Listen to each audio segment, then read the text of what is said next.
नमस्कार मित्रों, आप सभी का हार्दिक स्वागत है हमारी चैनल धर्मार्थ पे। इक्ष्वाकु वंश के राजा नहुष के 6 पुत्र थे, याति, ययाति, सयाति, अयाति, व्ययाति तथा कृति।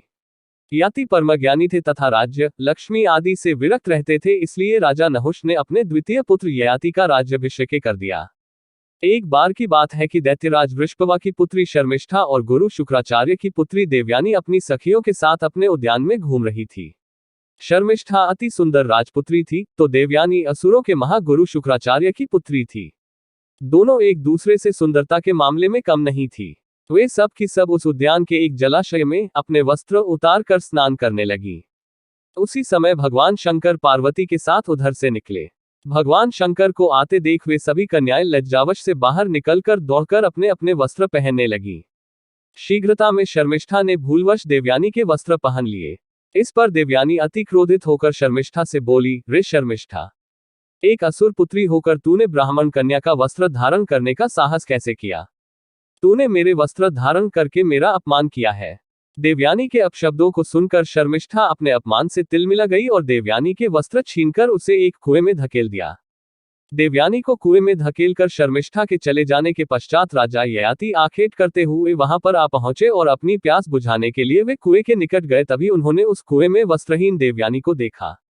जल्दी से उन्होंने देवयानी की देह को ढकने के लिए अपने वस्त्र दिए और उसको कुएं से बाहर निकाला। इस पर देवयानी ने प्रेम पूर्वक राजा ययाति से कहा, हे आर्य, आपने मेरा हाथ पकड़ा है, अतः मैं आपको अपने पति रूप में स्वीकार करती हूँ। हे क्षत्रिय श्रेष्ठ, यद्यपि मैं ब्राह्मण पुत्री हूं, किंतु बृहस्पति के पुत्र कच्छ के शाप के कारण मेरा विवाह ब्राह्मण कुमार के साथ नहीं हो सकता।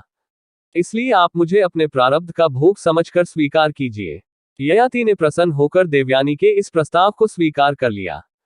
देवयानी वहां से अपने पिता शुक्राचार्य के पास आई तथा उनसे समस्त वृतांत कहा। शर्मिष्ठा के किए हुए कर्म पर शुक्राचार्य को अत्यंत क्रोध आया और वे दैत्यों से विमुख हो गए।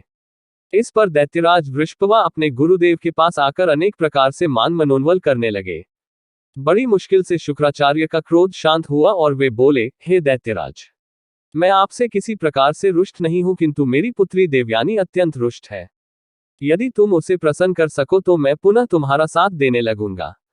वृषपवा ने देवयानी को प्रसन्न करने के लिए उससे कहा, हे पुत्री, तुम जो कुछ भी मांगोगी मैं तुम्हें वह प्रदान करूंगा। देवयानी बोली, हे दैत्यराज, मुझे आपकी पुत्री शर्मिष्ठा दासी के रूप में चाहिए। अपने परिवार पर आए संकट को टालने के लिए शर्मिष्ठा ने देवयानी की दासी बनना स्वीकार कर लिया। शुक्राचार्य ने अपनी पुत्री देवयानी का विवाह राजा ययाति के साथ कर दिया। शर्मिष्ठा भी देवयानी के साथ उसकी दासी के रूप में ययाति के भवन में आ गई। देवयानी के पुत्रवती होने पर शर्मिष्ठा ने भी पुत्र की कामना से राजा ययाति से प्रणय निवेदन किया, जिसे ययाति ने स्वीकार कर लिया। राजा ययाति के देवयानी से 2 पुत्र यदु तथा तुवर्सु और शर्मिष्ठा से 3 पुत्र द्रुह्यु, अनु तथा पुरु हुए। बाद में जब देवयानी को ययाति तथा शर्मिष्ठा के संबंध के विषय में पता चला तो वह क्रोधित होकर अपने पिता के पास चली गई। शुक्राचार्य ने राजा ययाति को बुलवाकर कहा, रे ययाति, तू स्त्री लंपट है, इसलिए मैं तुझे शाप देता हूं, तुझे तत्काल वृद्धावस्था प्राप्त हो। उनके शाप से भयभीत हो राजा ययाति गिड़गिड़ाते हुए बोले, हे दैत्य गुरु, आपकी पुत्री के साथ विषय भोग करते हुए अभी मेरी तृप्ति नहीं हुई है। इस शाप के कारण तो आपकी पुत्री का भी अहित है।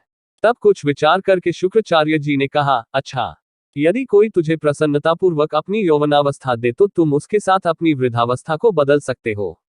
इसके पश्चात राजा ययाति ने अपने ज्येष्ठ पुत्र से कहा, वत्स यदु, तुम अपने नाना के द्वारा दी गई मेरी इस वृद्धावस्था को लेकर अपनी युवावस्था मुझे दे दो। इस पर यदु बोला, हे पिताजी, असमय में आई वृद्धावस्था को लेकर मैं जीवित नहीं रहना चाहता, इसलिए मैं आपकी वृद्धावस्था को नहीं ले सकता। ययाति ने अपने शेष पुत्रों से भी इसी प्रकार की मांग की, लेकिन सभी ने कन्नी काट ली।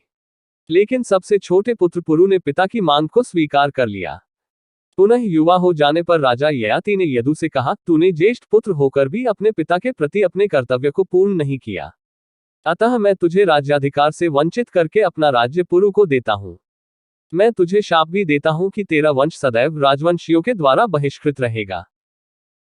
अगर आपको हमारी ये प्रस्तुति पसंद आई हो तो हमारे वीडियो को लाइक कर चैनल को सब्सक्राइब कर दीजिएगा। अगर हमसे इस वीडियो में कोई भूल या गलती हुई हो तो हम आपसे क्षमा मांग रहे हैं, कृपया हमें क्षमा कर दीजिएगा।